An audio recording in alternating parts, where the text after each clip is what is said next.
पूर्वमो सुमेरिये रामा पूर्वमो सुमेरिये रामा उगाता हो चूरू जावा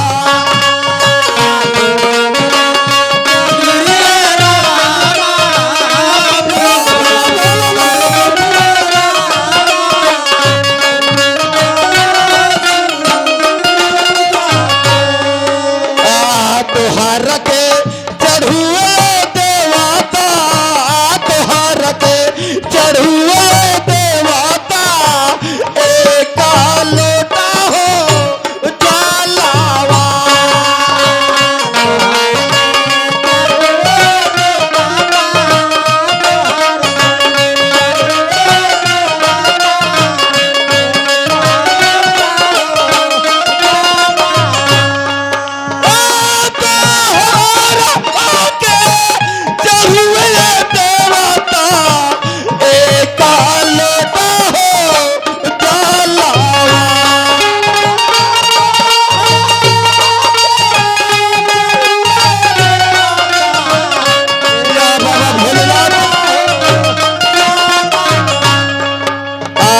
पश्चिममो सुमेरिये रामा पश्चिममो सुमेरिये रामा पांचो वीर सुबहान के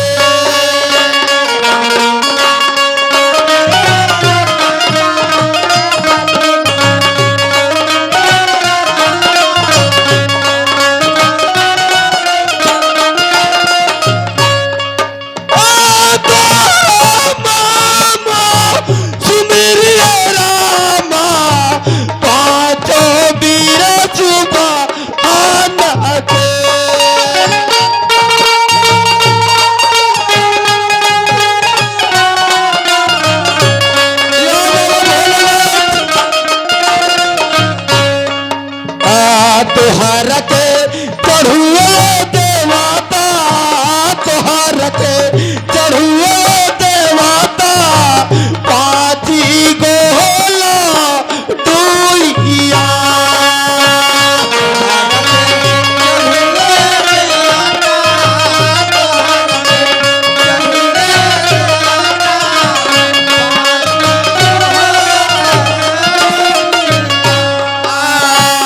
उतरमो सुमेरिये रामा उतरमो सुमेरिये रामा पांचो भैया हो पंडावा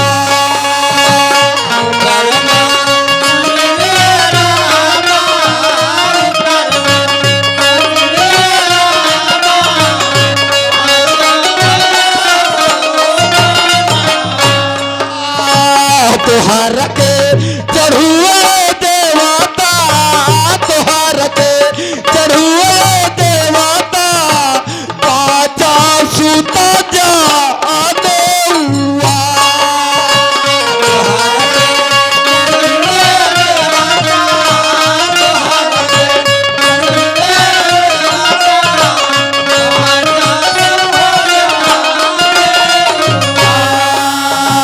दक्षिणमो सुमेरिये रामा दक्षिणमो सुमेरिये रामा गंगा जी के हरिया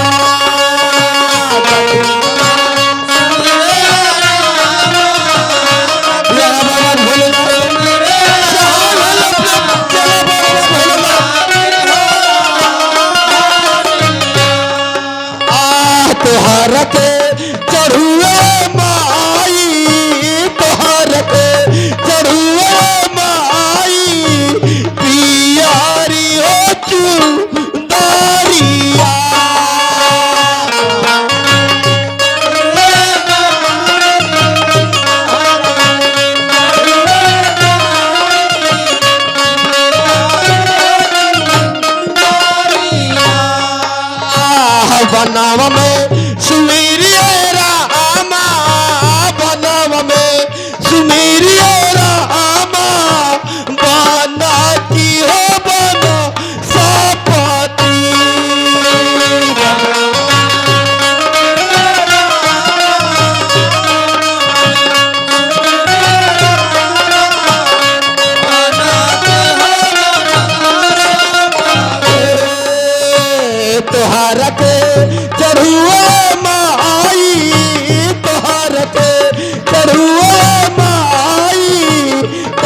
अब मैं अपने बाबा भोलेनाथ का पूजन तो कर लिया, अब मैं चलूं कुछ आराम कर लो।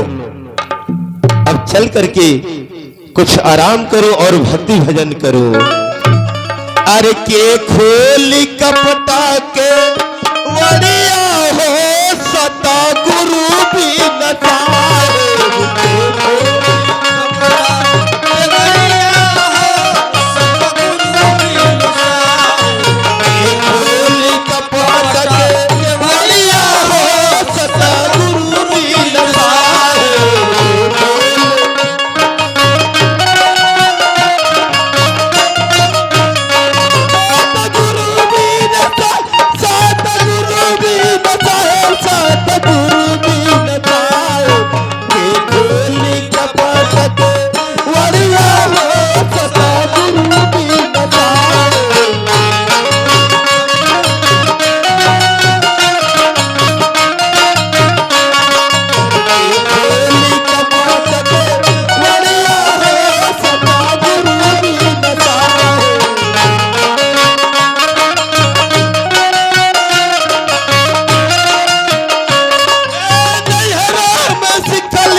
के तरफ से बहुत रुपए का पुरस्कार भेजने के नमस्कार प्रणाम अरे के खोली कपट के बढ़िया हो सता गुरु भी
हेलो। हाँ तो आइए आप लोग देखें हमारे इस पर्दे पे गुरु पंडित विषहर की सीन। इसके बाद आप लोग के बीच में आएंगे हमारे इस राज के राजा राजा चतुर नरेश। वो आते हैं इस मंच पे और इस दरबार में बैठ करके द्वारपाल को बुलाते हैं, उनसे क्या वार्तालाप करते हैं वो सीन आपके इस पर्दे पे है। जय हिंद, जय भारत।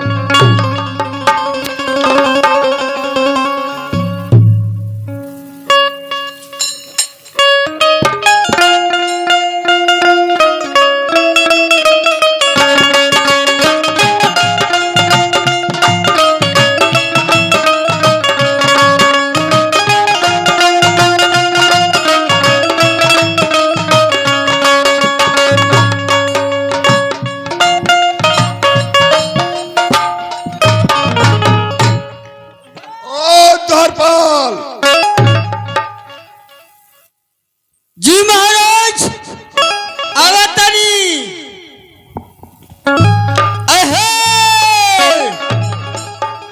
अरे कुर्ती के टूटल बा बटनिया, अरे कुर्ती के टूटल बा बटनिया, घुमली बाजार में मोहनिया।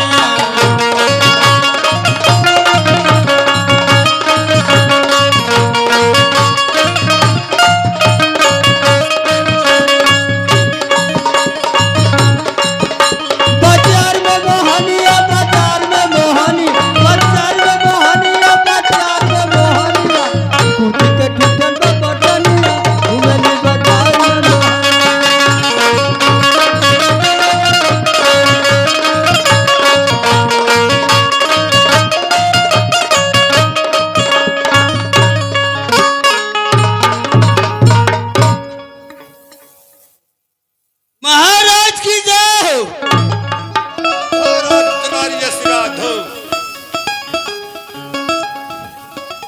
द्वारपाल जी महाराज। हमारे राज का हाल चाल तो ठीक है। महाराज आपके राज का समाचार सब ठीक है महाराज। इतना ही नहीं महाराज, आपके राज में बाघ और बकरियां एक ही घाट पे पानी पी रहे हैं महाराज। सही होना चाहिए द्वारपाल। जी महाराज। द्वारपाल जी मुझे शिकार खेलना बहुत दिन हो गया। जी आज हमारा ये विचार कर रहा है जी कि शिकार खेला जा, इसमें तुम्हारा क्या राय है? जी राय तो हमरो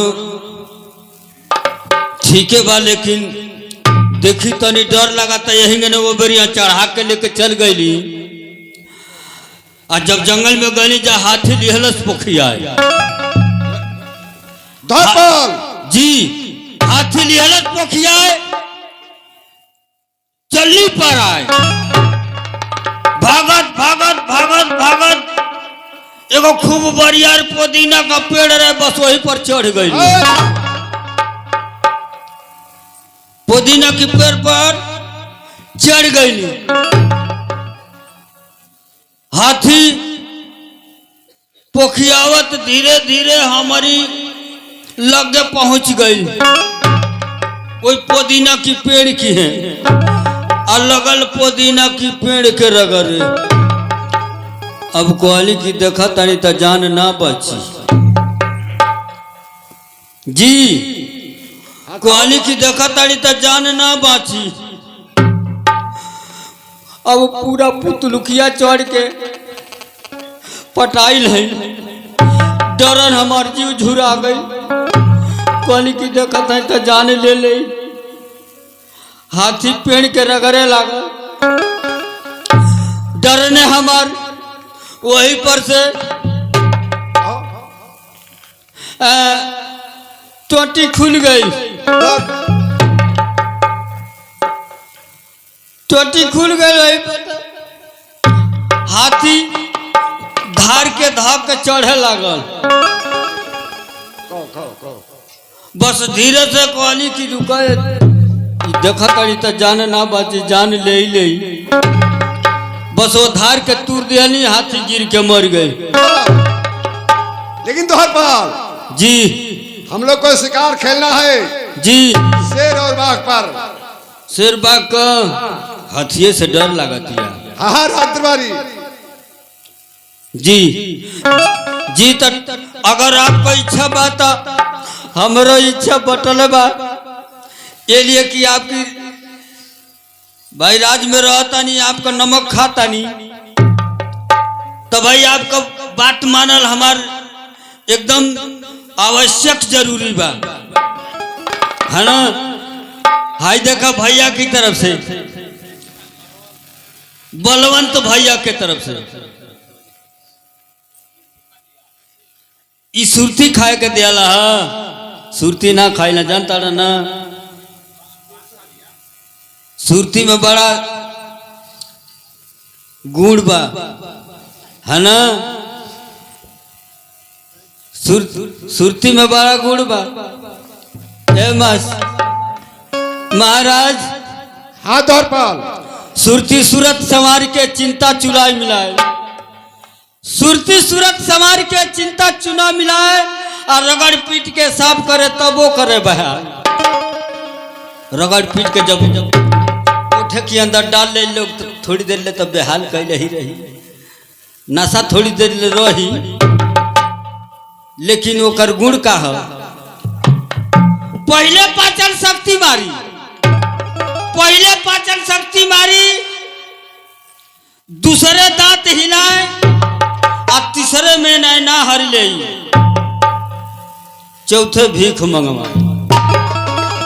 चौथे में भिखियो मांगे के पड़ जाए। अगर सूती नहीं खे तो यान किया के हाथ पसार दी, हाथ पसारे दांत चियारे भैया तरी सूरती दा। सही कुल बात मत कर, नहीं तो हमारो दांतवा टूट जाई, है ना। महाराज द्वारपाल शिकार खेले चलल जाई।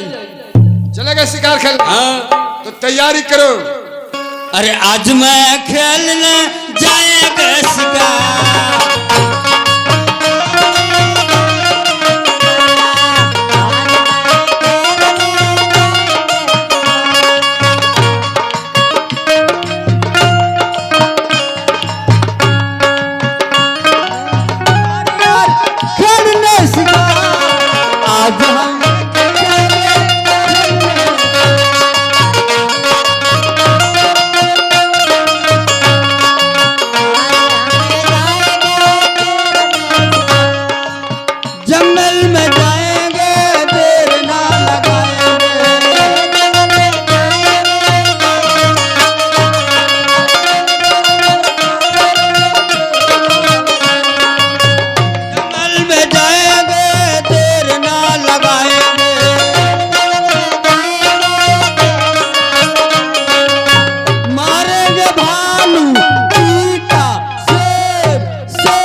द्वारपाल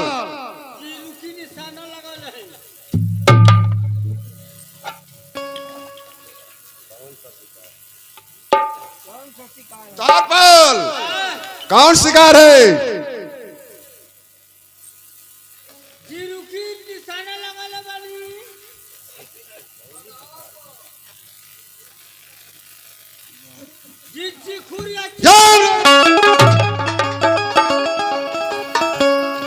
द्वारपाल दिमाग तुम्हारा खराब हो गया है जी। हम लोग शिखर पर शिकार खेलने आए हैं। अच्छा तो हम कहलिए गुरु का चिखुर भागल जाती है, यही के मार दें, कम से कम कुछ ना हो तो भूज के। द्वारपाल हमने तुमसे पहले ही बता दिया कि बाघ और शेर पर शिकार खेला जाएगा। अच्छा बाघ और शेर चीता, हाँ हाँ जी तो ये कहने को आता नहीं। अरे आज मैं खेलने जाएगा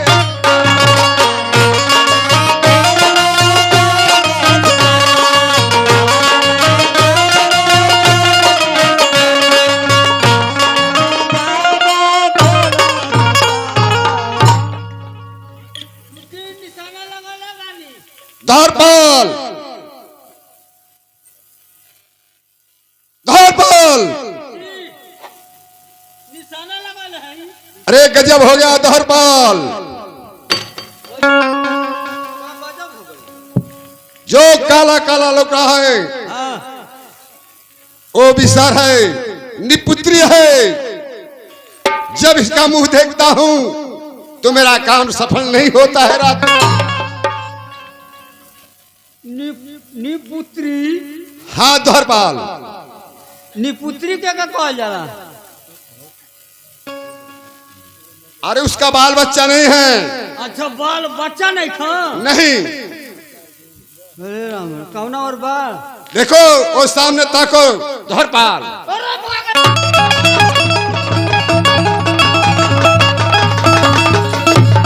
धरपाल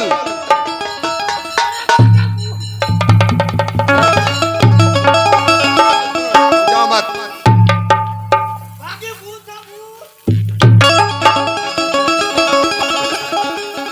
धरपाल सुनो, आओ, डरो मत। अब हम लोग शिकार खेलना ऐसे बंद कर दें, क्योंकि सुबह सुबह जब मुंह देख देते हैं तो मेरा काम सफल नहीं होता है। रात धरपाल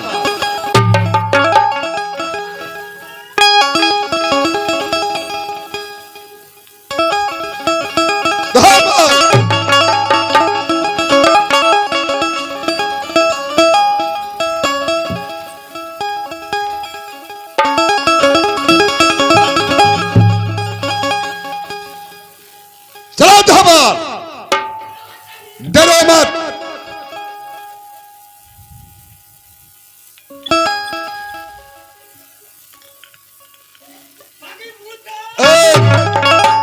मैं कहता हूं कि डरो मत।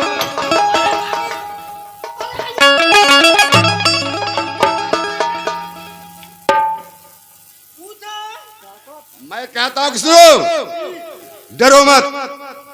अब हम लोग शिकार खेलना ऐसे बंद करें। चलो राज दरबार में चला जा।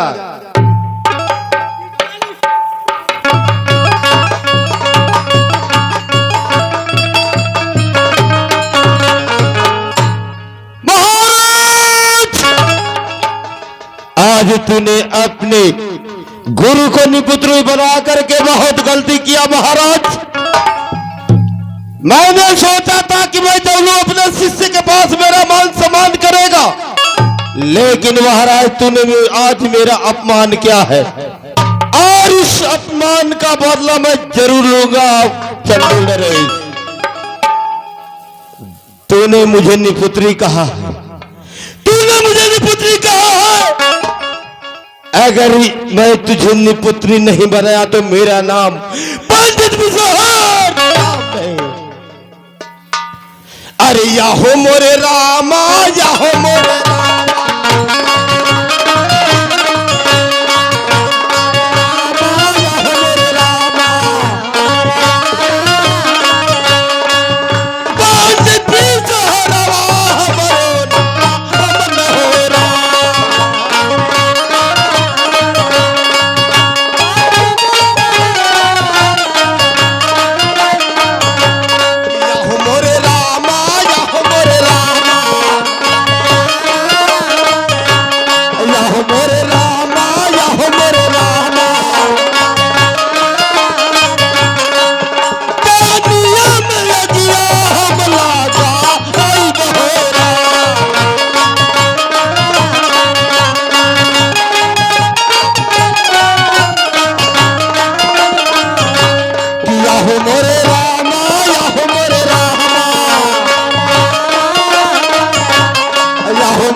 चंडल नरेश, आज तुझे मुझे निपुत्री बनाया है तूने। जब तक मैं तुझे निपुत्री नहीं बनाया तब तक मैं सांस नहीं ले सकता हूं चंडल नरेश। मैं आ रहा हूं। आर भूलैला हरि नामवा, भूलैला हरि नामवा, अकवने गरूरी में भूलैला हरि नामवा।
अब मैं चलो, अब भक्ति भजन बहुत कर लिया,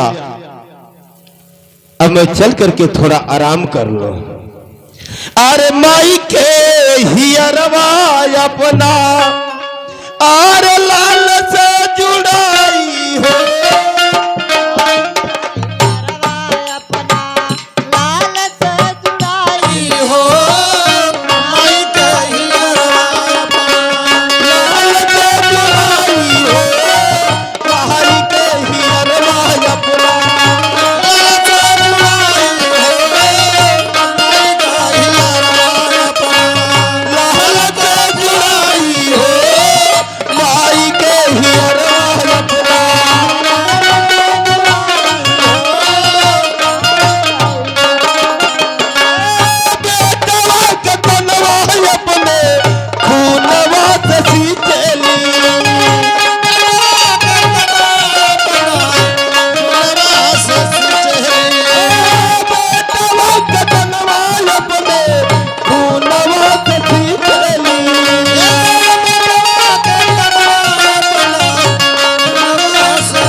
अरे मर्दा लाचार हो बाजार में हरी।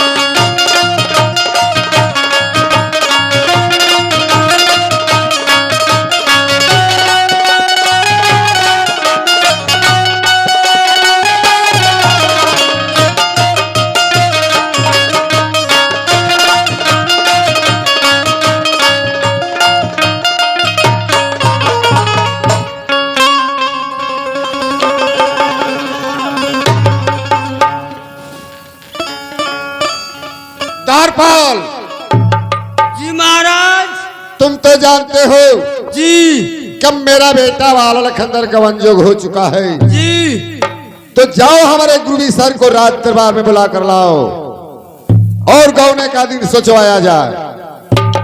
मैंने गुरु विचार के हाँ धरपाल, आओ जोन करियवा हुए। अरे बाप रे बाप, वो के तो ना जाए बोलावे, देख तो लम्बाई से डर लगा, हमार जीवे जुरा जाता है, हम ना जाए। धरपाल डरो मत, जाओ हमारे गुरु सर को रात दरबार में बुला कर लाओ।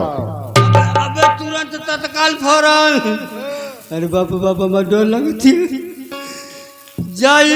अरे मोबाइल से बुला न दो। सुनी हेले आई हेले जाई ठीक, लेकिन हमार 3 महीना का महीना रुकल बा, यो ख्याल करो। धरपाल तुम्हारा महीना रोके हैं? और 3 महीना का।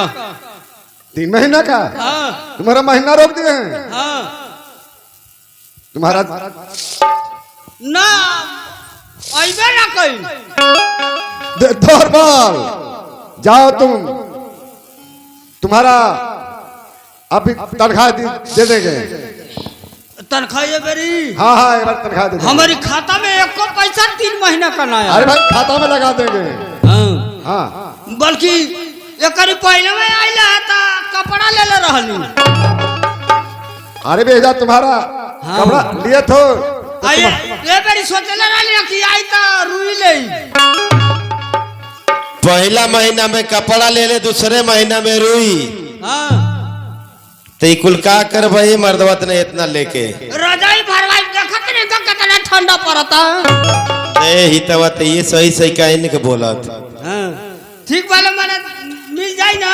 हाँ हाँ मिल जाएगा। हाँ तो जाता नहीं ने आप स्थान ग्रहण करी। अबे क्या बोले हो? अबे गुरु विसार के बोलावता नहीं। हाँ बुला कर लाओ। हाँ जी, तो कहता यही जैसे फोन में से बोला दी और जत में सियार आ जाए का ठंडा पाला में जाइए। अब वो उमा का जाने का परी का ना। हाँ, वो कहता लमाई से देख के डर लगतिया। बाबा हो, अरे कारे बच्चा, ए करिया बाबा। अरे कौन? अरे क्या करे बोला तेरे तू? आवा आवे जल लइका देखे के बा। अरे आरामखोर, हम लइका देखे खाते खाई। यार भुला गई मेरे लइका का साइज देखे के बा। ठीक बा आवा तो नहीं देखबे का करी। चलवा कमरा पाड़ा पहा गले बा। अब हरसैया में धोवो तो नहीं। कमरा पाड़ा पर हगले बा। कमरा पाड़ा पर हगले बा को भरसाई में धोता रे। हाँ चला। हां तई कैसन बाभन बारे करी बहन का। हाँ मैंने बतावा कमरा पाड़ा पर हगले बा को भरसाई में भरसाई दाना भुजे के कपड़ा धोवे। ई तो सही कहला कि कबीर दास की उल्टी बाड़ी बरसे कंबल भीजे पानी तो उन्हें खींचा या बाभन का बा। अच्छा ठीक भाई आवा बाबा हो। ठीक है चला आवा तने। जल्दी आवा। अरे नहीं हरवे में गड़बड़, नहीं हरवे में गड़बड़। अब भइल ये राम नहीं हरवे में गड़बड़।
का बात है ये चेला? मधु भैया तनी ध्यान रहे। अरे काहे के बोलो हा?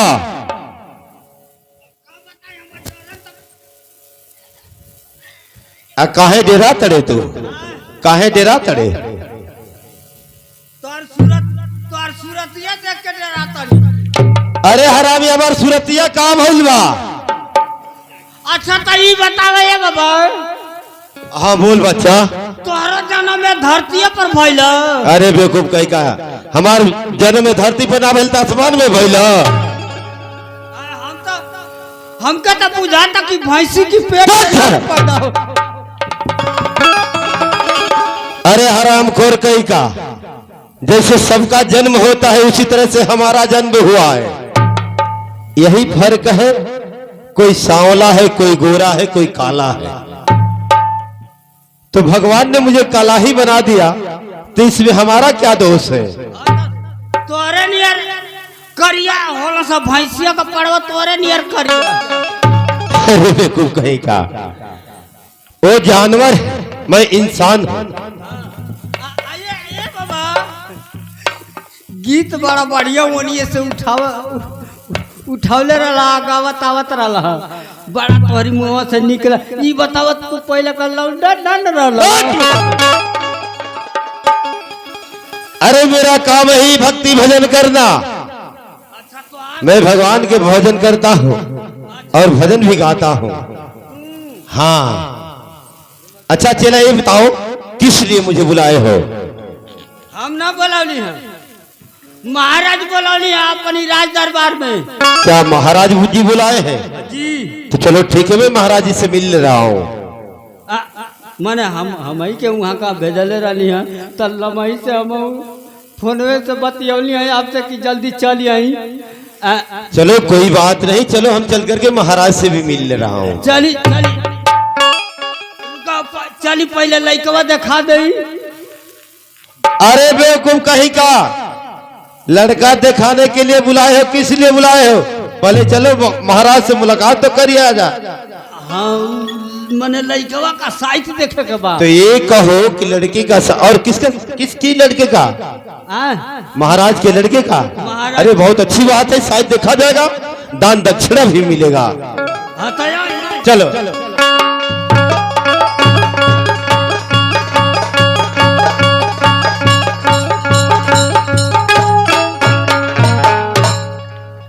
आशीर्वाद हो राजन, आशीर्वाद हो। लेकिन राजन कहिए गुरुदेव। आरे कौने करना राजन हमारा के बोलावाला, हमारा के बोलावाला हो, सोई हलिया के बाबा का आयन बोला।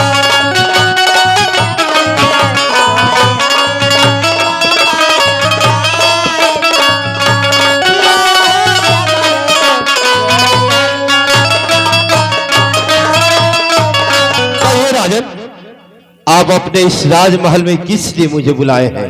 गुरुदेव आपको राज दरबार में इसलिए बुलाए हैं, कब मेरा बेटा बाला लखनदर गवनजुग हो चुका है। हाँ गुरुदेव। ठीक है राजन, मैं बता रहा हूं। आरे सुबह ते दिनवा राजन सुबह मोहरा दिया, अरे सुबह मोहरा दिया हो, सुबह बात लागन यारी दीन न होला।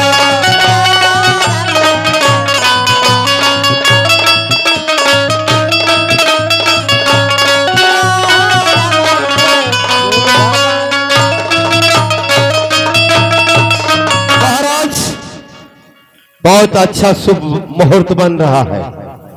अब कहो बच्चा। भातारा तो लेला ही नहीं था। अरे बच्चा, भात्रा नहीं पात्रा कहो, पात्रा। अरे पतरा कहल जाला। हाँ और जो 1.5 हाथ का होला। हाँ चला, हाँ पात्रा है, पात्रा। जानते हो मुझे पत्रा की कोई जरूरत नहीं है, मैं अंगुरी पर ही गिन करके शायद देख देता हूँ। अंगुरिया पर? हाँ। तब तो विद्वान बड़ा। क्या समझते हो? ठीक तक बढ़िया साहित्य धारी है। महाराज अपने राज दरबारी से कह दो कलम और कॉपी लेकर के आए। द्वारपाल जाओ, राज दरबार से कलम और कॉपी लेकर आओ।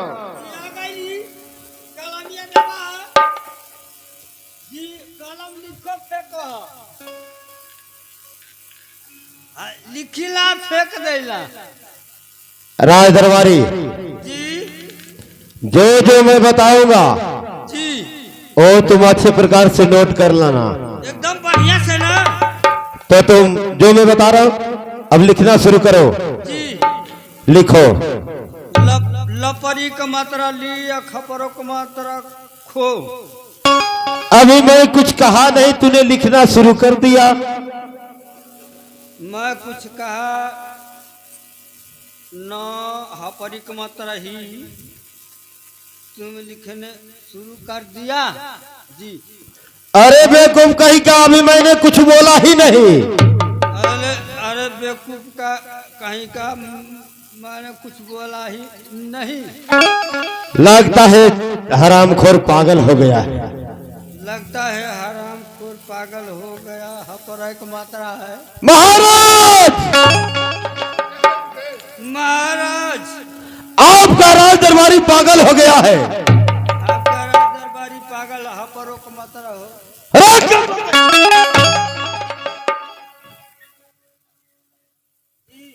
क्या लिखो? महाराज को पढ़ करके जरा सुना दो। जी ये कवन लगन पत्रिका है। हाँ ये लिखवाला बड़ा कि लिखो। सबसे क्या लिख रहे थे? क्या लिख रहे हैं? हपरों का मात्रा हो। बेवकूफ कहीं का सारा गलत तूने लिख दिया है। चाचा जी गलत हो गई। तो और क्या समझ रहे हो? ज्यादा काटा कुटी पूरा पन्ना रद्द करा दिया। रुकल है, अब हे बगल पलटे। चलो मैं बता रहा हूँ, लिखो। जी बैसाख सुदी एकम को बारात जाएगी। बैसाख सपरुक मतरा सूजी एकम को बारात जाए गपरिक मतरा गी। और बैसाख सुदी दूज को विदाई है। बैसाख सपरुक मतरा सूद परिक मतरा दी दूज कपरुक मतरा को विदाई हा पारा का मतरा है। दिन नोट कर डालो। जी दिन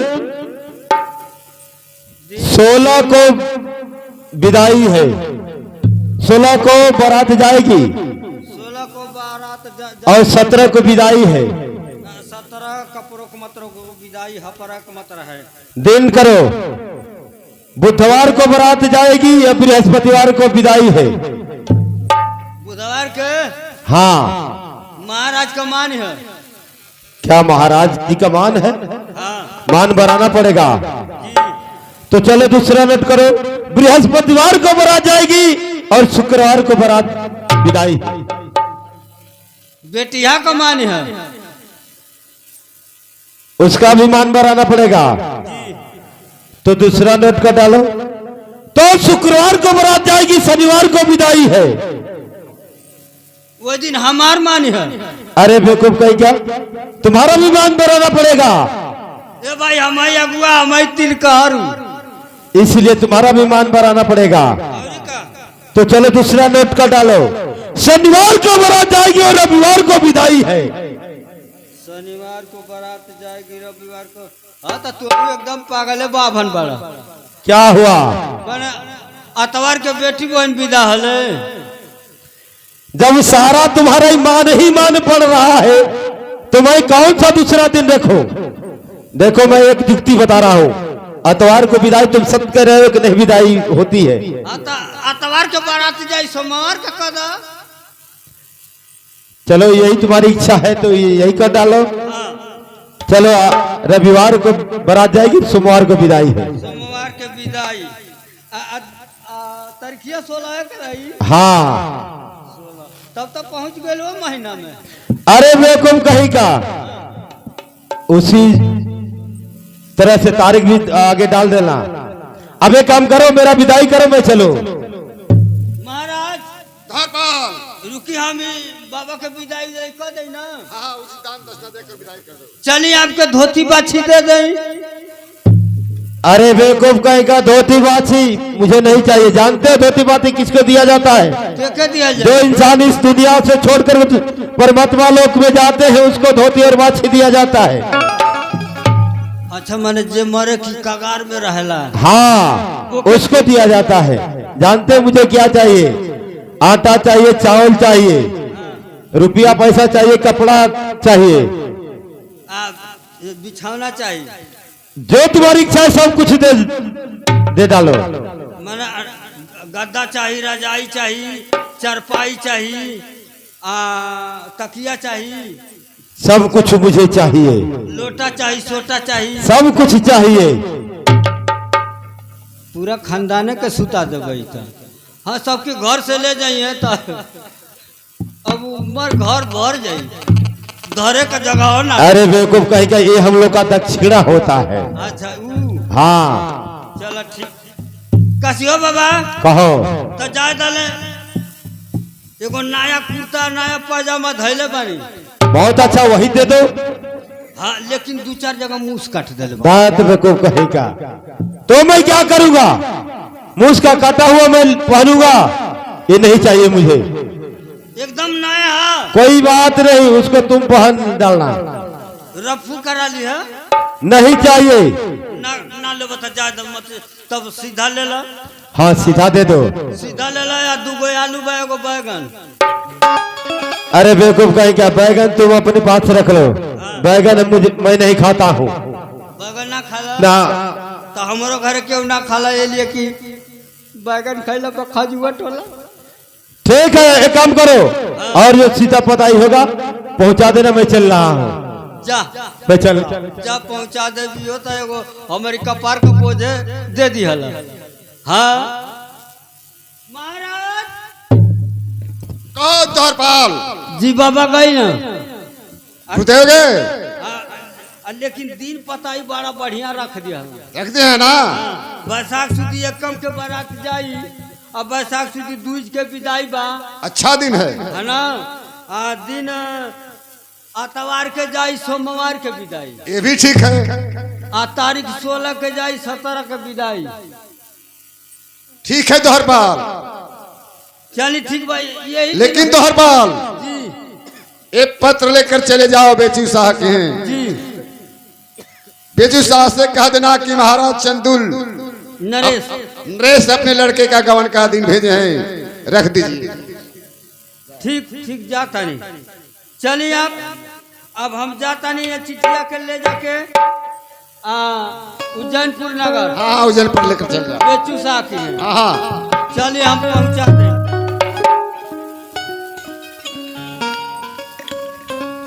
आए मास्टर चलते चलते तर्ज लग गई। तरजिया कैसे बा? अरे सैया जल कलकत्ता। एक जना का मन से दू मन कलकत्ता कमाए जात रहना त लगल इच्छा पटाए और रोवे। का करत रहलो कलकत्ता में? कलकत्ता में हाँ ये हित ना जाने लगा होला। अरे हित जानती तो से हित पूछती। चटकल में रहला। हाँ हाँ ए मास्टर अरे सैया जल कलकत्ता त खूब रहिला सैया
अच्छा था ये बुझाता ये बेचूसा का दरबार है। मधु उज्जैनपुरी है क्यों बा हो का भैया? अरे आईली हाँ हो देना सूरजपुर से आयल बानी। सूरजपुर से आयल बानी चंदुल नरेश भेजली हाँ ई गावना लेके आयल बानी गावना। अच्छा तो सूरजपुर से गावना लेके आयल बड़ा? अरे अरे गावना का दिन गावना का दिन गावना का दिन हाँ। तो का कहल जाता यानी गावना का दिन लियल बड़े ये भैया तो बेचू साथ अब अंदरवा गोला ठीक है। हाँ अंदरवा गईला हाँ हाँ अबे वो तो खबर भेजवा दे तरी जा। ठीक ठीक तनी जल्दी से खबर भेजवाई कोई नहीं कि एगो नाई बारी आयल बनो है ना। ठीक है ठीक है ठीक है। जल्दी कैसे भेजवाई? चला भैया, बहुत दूर से अइलहू बड़ा तू। हाँ काहे ना अइले बानी है तो ये बतावा, नाश्तो पता इतना रास्ता में कैले हुई बा? हाँ कहते नाश्तो पता इतना रास्ता में कहीं ना कैले हुई बा?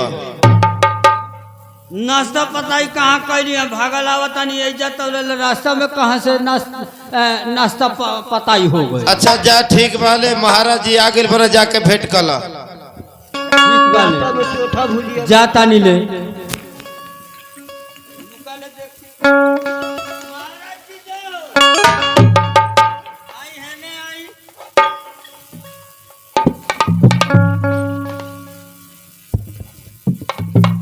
देखी आई गावना का दिन आयल बा। अच्छा चंदू नरेश भेजले बानी, यानी आपका समझी जी। अच्छा अच्छा सूरजपुर से ई गवना का दिन भेजली हम। देखिए ई गवना का दिन सुनिश्चित बा, एक पढ़ के सुना दें। अरे मैं सुन लूंगा तो। बैसाख सुदी एकम के बाराती आई। अच्छा बैसाख सुदी दूज के विदाई बा। एक ही दिन कुल बा। दूज के मन हाँ हाँ एकम दूज ना रहेला। दिन आतवार के बाराती आई, सोमवार के विदाई। ठीक है। तारीख 16 के आई, 17 के विदाई। हाँ देखब तनी बफर सिस्टम रहे। एगो काम करब, ढेर अलंजर पलंजर नइखे करके, ढेर पवारा नइखे करके, ऐसा न मीडियम में रहे व्यवस्था। अब बाराती आई है तो तुरंते का करब कि खाना खिया दे, है ना। आ खानवा खिया के तुरंत वही पर करिएवा छनवा चला दे। हाँ ये खाला पानी पियाब, खाला खाना खियाब तो तनी टाइम लगी। आ सर दे खिया पिया के बारात। ठीक है हाँ ले हाय ले ले। लेकिन देखी हाँ आपका जो राय होके ओके क्लियर करके हमको बता दे। बेटी बिहुला से पूछ लिया जाए, अच्छा उसका राय क्या है। हाँ नहीं नहीं पूछ ले, हम तो कहते यही जब बोला के पूछ ले, ये ले कि तनी हम देख ले, ये ले कि दखौटिया में ना आयल है। हाँ दखौटिया में ना आयल है, जब बोला दे तो तनी हम देख ले। बेटी बिहुला, कहिए मेरे पिताजी किस लिए याद किए हैं? बेटी आपका गमन का दिन आया है बेटी, इसमें क्या राय है। ठीक है मेरे पिताजी, मेरे ससुराल गांव से गौन का दिन आया है तो रख दीजिए, लेकिन मेरे पिताजी शर्त है मेरी। बोलिए बेटी क्या शर्त है। मेरी शर्त है ये कि मेरे ससुराल गांव से बाहर एक अचल घर कोबर बनना चाहिए। हमारे ससुराल गांव से बाहर एक अचल घर कोबर बनना चाहिए। अचल घर कोबर ऐसा बनना चाहिए उसमें हवा धुआं ना प्रवेश करे।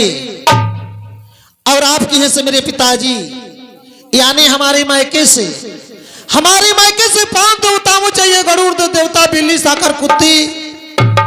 तब तो मैं गवन जाऊंगी, न था नहीं जाऊंगी मेरे पिताजी। सुने मेरी बेटी बोली क्या।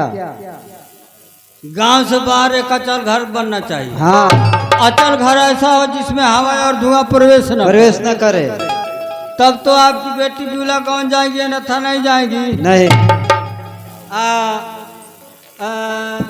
दहेज में जैसे साकर, कुत्ती या बिल्ली या गरुड़ देवता ये कुल ले जाके का करिए दादा। हैं हमके तो ढेर है कुतिये से डर लागत है। हाँ राज दरबार में हम ही के रहे के बाद अका जाने गईली कटाई हुई चबुआ के धले 22 को सुई लगवा को पड़ी। चले ठीक है बा, शर्त मंजूर है। हाँ ठीक है। जाके महाराज से कोई देव हमके का करे के बा उनका कौना चीज का कमी बा। हाँ एगो ना कोई गो अचल घर कोबर बन जाई। हाँ आए है ए मास्टर का कहीं के करा से कहीं सब अपन बेचता। का कहीं के करा से कहीं सब अपन बेचता। केहू जवानी बेचता, केहू कहानी बेचता, केहू दूध में मिला के पानी बेचता। का कहीं के करा से कोई सब अपन बेचता। केहू बोली बेचता, केहू बोली बेचता, केहू गोली बेचता, आ केहू टांग के दुकानी पर चपरों के मतराली बेचता। आ केहू आम बेचता, केहू आम बेचता, केहू काम बेचता, आ केहू कंठी हिला के हरि का नाम बेचता। का कोई के करा से कोई सब अपन बेचता। केहू ऊपर के बेचता, केहू ऊपर के बेचता, केहू नीचे का बेचता, और केहू टांग के दुकानी पर बीचे का बेचता। अरे का ऊपर का बेचता, का नीचे का बेचता, बीचे का बेचता रे। अभी इनके शंका हो गई। काहे ने के शंका ने के भाई? अरे ऊपर का मन है केहू टोपी बेचता। अच्छा। और नीचे का केहू जूता बेचता। अच्छा। अब बीचे का खोल के दिखा दे का? अरे खोल के ना दिखाओ, कही के बताओ। बीचे का मैंने हाई अंडर बियर का कहल जाला? चड्ढी। चड्ढी। तो ये मर्दवा तो नहीं खोल के बताइता। हाँ केहू चड्ढी बेचता। ए मास्टर चलते चलते तर्ज लाग गई। कैसे हो? आ तरजिया कैसे बाह? अरे झगड़ा करा दी घर बाटवा दी। अरे झगड़ा करा दी घर बाटवा दी। तनी नाला जाती हो कि भैया हो मड़ई में गरई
खुश रहो धर्माल। जी महाराज। कहो धर्माल। जी आई देखी गवनवा लवट आई। क्या? अरे गवना का दिन लवट आई। क्यों? महाराज बेचूसा की लड़की